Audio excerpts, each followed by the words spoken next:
Two birds, one stone, may as well. I do not think that's gonna happen because I'm an overachiever like that. Hey y'all, it's Nat. I hope you're having a terrific day today. And for this video, we are gonna be doing my TBR for the fantasy subreddit's 2026 bingo board.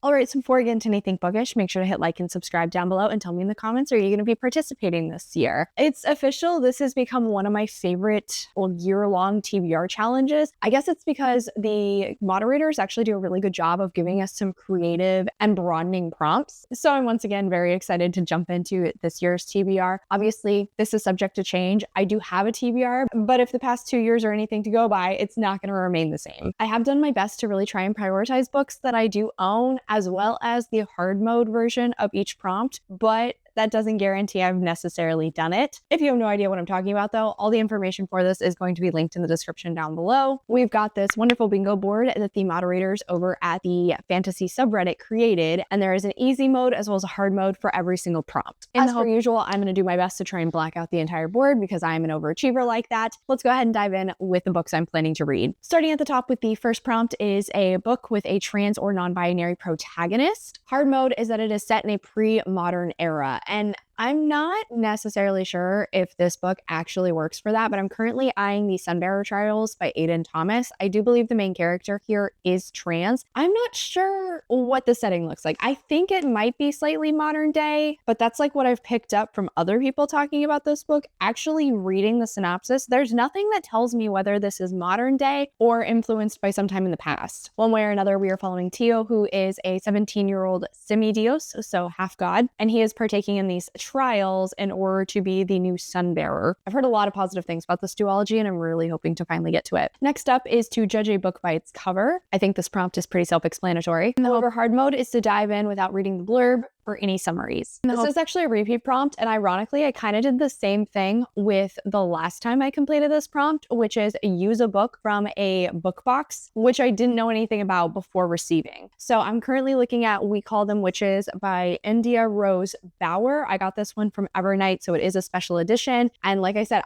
this was nowhere near my radar. I hadn't heard about it prior to receiving it from Evernight. But I will say pretty across the board, Evernight tends to stick the landing for me. Oh, that's super cool. From the title alone, I garner there's probably witches, and then given the fact that it is a Evernight book, it is probably either horror or dark fantasy. In one way or another, this is up my alley, but I don't know anything about it, and I'm gonna keep it that way. Next up is to read a translated work. Hard mode was that it was translated within the last 5 years. I'm currently looking at Walking Practice by Dolki Min. This one has been on my TBR for a while because I've heard it's a very weird, like horror sci-fi, I believe, following this alien who is like trying to learn how to be a human. I think I originally heard about this one from Shayla, but Steph at Coffee Over Apples recently recommended it to me, and I'm really hoping to get to it here soon. Two birds, one stone, may as well. Then we have to read a book that is from either a small press or self-published. Hard mode is that the book either has less than 100 ratings on Goodreads or is from a marginalized author, and I'm actually completing both of those. I'm currently looking at The Wendigo's Prey by Eric Williams. I actually got this from a book fair event, so this is a local author to me. And honestly, I saw Wendigo and pretty immediately was intrigued about it. And how he sold it to me is it's kind of like a chase within a chase scenario. Like there's one person running away from the Wendigo, and then there's another person who is chasing after that person, and you explore both of the characters going on, which does sound pretty up my alley. I'm really intrigued to try this. Plus, it's not too long, so that's always convenient. Next up is unusual transportation. And they did specify this can mean either unusual in like everyday life or unusual in their universe. But hard mode is that the transportation is not like steam powered or combustion powered. I'm not 100% on this one yet, but I do feel like Star Wars is probably a good one to slide in here. There are definitely some situations in Star Wars novels where they travel by means that are not totally normal.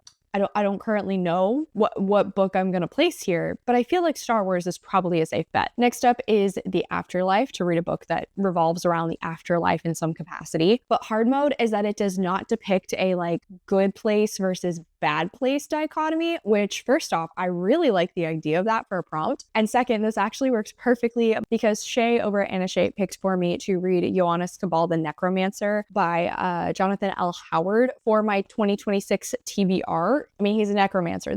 That works perfectly. However, I'm not 100% sure on if this one will work for hard mode or not. I probably could have asked Shay. I just realized, didn't think to do that. but I have to read the book one way or another. Next up is Game Changer, to read a book that features games or a competition. Obviously, Sunbearer Trials would work for this as well if I end up citing something else in there. But the hard mode is that the protagonist breaks the rules in some way. I'm not usually a big games person, I'll be honest with you, but I have been eyeing The Games Gods Play by Abigail Owen a lot recently. Another one where I'm not necessarily sure if this will work for hard mode, but I think this is supposed to be kind of a Hades Persephone retelling where we're following this woman who ends up being chosen to be Hades's, what's the word I want, competitor in this games that's being hosted by the gods. I've heard pretty positive things about this author and this book, so like I said, it popped up on my TBR recently and I've really been eyeing it. This is a perfect excuse for me to make time for it. Next up is Vacation Spot, to read a book that takes place somewhere you would want to go on vacation. And then there's no hard mode, which I do think is pretty funny that they did that. I am strongly considering the newest Murderbot book by Martha Wells. I don't even know where it's going to be set yet, but technically speaking, just like the universe that this author has created for this series sounds so cool, and I would love to visit that in general. So this feels like a really safe bet. Plus, I know for a fact I'm absolutely going to be reading this book as soon as possible. Next up is the 5 short stories prompt, and as per usual, I tend to utilize my one replacement for this prompt because I'm not really much of a short story person. And I was actually strategic in what I picked here because I put the last book in a series prompt from last year, hard mode being a series that has 4 or more books in it. This way, I kind of am forcing myself to complete a series. First one that came to mind was one of the recent series of manga I started into, Cells at Work by 𝗖ścielich𝘁𝘁. This one's only 6 volumes long, I think, so it shouldn't be a huge trial to try and finish it this year. Plus, this way it actually helped me stay on top of my manga for once. But on the opposite side, I'm also considering the Becky Chambers series I started into and trying to work through the last 2 books in this series. So the final one being The Galaxy and Ground Within. This is a cozy sci-fi series. I enjoyed the first one. The second one was a solid 5-star, one of my best books of 2025. So I do definitely want to prioritize this series. It just hasn't happened yet. And next up is to read a book with an older protagonist, a protagonist who is 50 or older specifically, which that did trip me up because I thought I had a book, but I don't think that character is older than 50. I'm also just now realizing a Star Wars novel may work here as well. Well, maybe. I don't know. The hard mode is that there's nothing like mystical or fantastical that extends their lifespan, which you could like kind of argue the Force does. Anyway, for right now, I am looking at The Horror by David Sodergren, which is a horror novel that I believe is following an older woman. And I don't really know too much else about it. I've only heard glowing reviews for it though, and I've really been wanting to try it out. So I'm currently putting that in here in the hopes that I can finally get around to picking this book up. Onto the third row with some of my favorite prompts.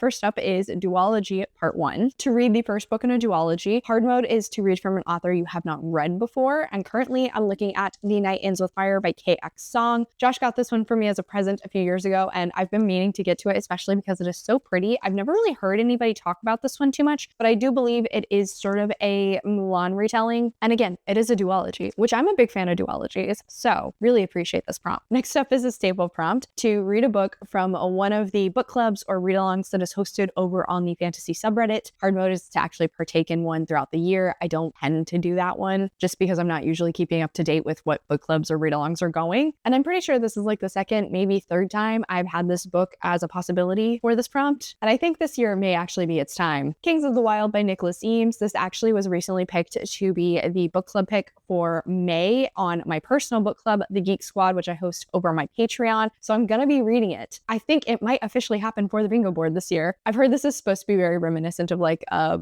D&D world where campaign groups are kind of treated like rock stars, and we're following this group who is all retired. They're on the older side, but one of them, I think like his daughter gets kidnapped or something. And so the boys get back together and they go on one final quest. I've heard a lot of positive things. I've heard this is a really fun adventure. It's very entertaining. And the whole setup of these campaign groups being treated like rock stars, I think is so funny. So I'm very excited to finally get this read. Next up is published in 2026. Hard mode is that it is a debut author. This is another one that I feel like is a pretty staple prompt they have every year. And shockingly, I did have kind of a difficult time looking at my current TBR to find something, but then I found She Made Herself a Monster by Anna Kovačeva. I'm so sorry, I probably butchered that a little bit. I heard this is a dark feminist fable horror story, which sounds so up my alley. So really hoping to make this one work here. Next up is Explorer and Rangers, to read a book where a main character is either an explorer or a ranger. Hard mode is that they also have an animal companion. For this one, I'm really hoping to finally get to The Wild Huntress by Emily Lloyd-Jones. One of this author's prior works is an all-time favorite of mine, so I've really been wanting to read more from her stuff and just have yet to actually do so. But this follows a man who I think is like a trickster, a woman who is a huntress, and then a prince, and I think the three of them go on like some sort of adventure. This author does tend to have animal companions, so while I'm not certain there is one, I feel like it's a very safe bet. And again, I'm just really excited to get around to it. Then for duology part 2, obviously to read the second book in a duology. And with this one, you can actually read the second book in the duology from, the first book you read. So for example, I'm reading The Night Ends with Fire by KX Song. I could read the second book in that duology because usually they have a rule of no doubling up on authors, which every year trips me up. But here they say you actually are allowed to do so in this case. However, hard mode is that it is a separate duology from the one you picked for part 1, which is actually kind of convenient because I do already have another duology where I just need to read the second book, and that's going to be A Steeping of Blood by 𝗖cie his𝘁𝗁. I can't believe I haven't gotten around to this. It just completely slipped my mind when it came out. I continuously keep forgetting about it. The first book kept getting sold as vampires running a tea room, and it's definitely that, but then it also has a heist angle to it, and as a person who loves a good heist, I did really enjoy it, and I need to pick up the second book, especially after some of the reveals at the end of the first book. I am very intrigued to see how this author closes it out. Next up is to read a book with a one-word title. Hard mode is that it is not like a noun for the title, so not a name, not a place, and I'm pretty sure Hungerstone by Kat Dunn will work for this. This is a Carmilla retelling, which I have been wanting to read for a while now. Shout out to my friend Allie. She actually got me this as a bridesmaid gift. Love her. Plus, this is also on the bingo board I have for this year's horror bingo hosted by Wicked Reading, meaning once again, 2 birds, 1 stone. I really should get around to reading this. Then we have non-human protagonists, exactly what it says. Hard mode is that there is not a single human perspective in the book. And I don't know if this counts, which is very funny because I kind of had the same thing with a prior book by this author last year. Currently, I'm looking at The Hobbit by J.R.R. Tolkien. I did officially read the Lord of the Rings series, so now I do just need to read The Hobbit. And Bilbo is definitely the main character of this one. I think a lot of the book is told through his perspective. So obviously he is not human. He's a hobbit, but I'm not 100% sure on if Bilbo is the only person who has a perspective in the book, because like the Lord of the Rings definitely shifted around different people's perspectives. Thinking about it though, I do think the majority of the perspectives we saw through were the hobbits. Currently considering, don't know if it works for hard mode though. Next up is to read a middle grade, which was definitely a harder one because I don't really tend to read middle grade, but when I looked at the recommendations, somebody had said this constituted middle grade, and I'm utilizing that as approval for this pick. Hard mode is that the author is entirely new to you, so like unfortunately I couldn't reread like the Percy Jackson series. I am trying to read A Monster Calls by Patrick Ness this year. It is on my 2026 TBR. It is up there for one of the books that has been on my own TBR for the longest amount of time. I want to finally get around to reading it. I actually am considering trying to get this read in April. I believe we're following this young boy who unfortunately his mother recently passed, and he ends up forming some sort of a connection with this like monster thing. That's all I really know. That and that this apparently is probably going to make me cry. Next up is First Contact, to obviously read a book where there is some sort of first contact between different species, but hard mode is that it is not violent. I'm currently looking at maybe Space Opera by Catherine M. Valente. I did see that one recommended on the subreddit, and I already had it on my TBR. It sounds hilarious. In fact, the entire setup of the book kind of seems reminiscent to that one Get Swifty episode of Rick and Morty. Oh yeah, you gotta get swifty. Where basically a planet is forced to participate in this musical competition in order to avoid being exterminated. Show me what you got. I want to see what you got. So it sounds ridiculous, but I've heard it's very funny. And then next up is Murder Mystery, which is so up my alley. I love that this is a prompt. I really appreciate a good fantastical mystery story. And I was really, really hoping this would be the opportunity for me to finally get around to The Painted Cup by Robert Jackson Bennett. I've been eyeing this one for a while because I hear it is supposed to be like a fantastical Sherlock Holmes sort of story, and that sounds so good. But hard mode is that the main protagonist is not considered an investigator, which Ugh. Honestly, I probably do have something that would work for this, but nothing comes to mind immediately. So the other one I'm looking at is A Master of Jen by P. Djeli Clark, because I did see that one getting recommended. And I think I also had this book on last year's TBR and it didn't end up happening, but I've been wanting to read more from this author. Next up is one that made me laugh, A Cat Squasher, a book that is more than 500 pages. Hard mode is that it is more than 900 pages. And I'm going to say right here, right now, I do not think that's going to happen. I have a hard enough time with books the top 500 pages, let alone 900 pages. Are you kidding me? So for right now, I am considering trying Dracula by Bram Stoker. I tried to do it last year and it sadly did not happen, but I'm really hoping to try again this year and once again do the Dracula daily emails. I just need to get better at like consistently reading them each day and not letting them pile up in my inbox instead. My edition I think is over 600 pages, so definitely counts for that. Next up is Feast Your Eyes on This, a book where food plays an important role into the story, which I really appreciate this. And then hard mode is to actually try and attempt to cook something from the book, which I love that. That is so much fun, especially as somebody who enjoys cooking like I do. I really wish I could have saved some of my horror books for this, like The Lamb or Woman Eating, A Certain Hunger, like any of those just would be perfect. However, it's kind of funny. I'm actually looking at one that is a horror book about food, but like sort of in the opposite direction. Nothing Tastes as Good by Luc Dumas, which I believe is about this man who ends up going on some sort of like extreme diet thing. And it is working for him. He's slimming down, but then apparently people on this diet start disappearing. So because of the setup, I'm not sure if there's going to be some type of food in it that I'll be able to like recreate myself, but there's still a possibility. I mean, like, I don't know what this whole extreme weight loss thing is. Maybe it's one of those where he can eat whatever it is he wants, but you know, something else terrible is happening without getting too specific. One way or another, this book sounds very up my alley and I'm really hoping to get it read anyway. So then we have the prompt that I knew as soon as I saw it, it was going to be a harder one for me. Published in the 1970s. I do tend to read books that are more recent releases. Hard mode is written by a woman and I am looking at trying to read Kindred by Octavia E. Butler. First off, this book is still super popular, so I've been meaning to try and get around to it for quite some time now. I believe it's a sci-fi story following a woman who can suddenly like transport back in time,